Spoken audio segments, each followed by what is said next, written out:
Aujourd'hui, très clairement, l'IA et la transition numérique, comme on dit, c'est un ennemi de la transition écologique. Ah bon?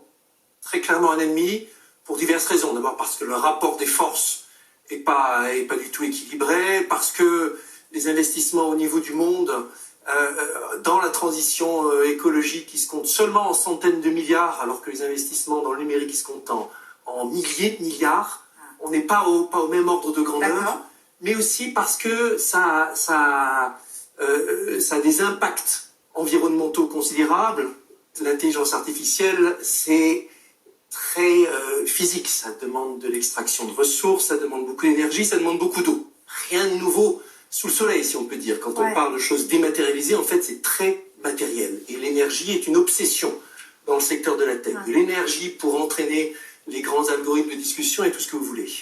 Donc vous dites, vous, clairement, l'intelligence artificielle, c'est l'ennemi de la préservation de l'environnement? Dans le contexte des forces en présence au niveau mondial aujourd'hui, oui. C'est pas rien ce que vous dites, dis-moi. Non, c'est pas rien. J'ai une position un peu plus tranchée peut-être que ce que j'avais en 2018 quand je présentais le rapport, mais c'est parce que depuis, j'ai pu bourlinguer à travers bien des débats et aller sur bien des terrains. Aujourd'hui, vu le rapport des forces actuelles, aujourd'hui, l'une et l'autre sont antagonistes. C'est une question, c'est lié au rapport des forces actuelles. Si la société s'est décidée à prendre à bras le corps au niveau mondial les enjeux écologiques, bien sûr, l'IA en serait une alliée. Les gens de Data for Good, aujourd'hui déjà, font de l'intelligence artificielle pour aider les gens du GIEC, pour faire des diagnostics, des détections de surpêche, pour détecter dans tous les médias ceux qui ne traitent pas le sujet climatique et écologique assez, ou ceux qui sont dans le déni par rapport à ça. Tous les bénéfices sont là, mais c'est pas suffisant.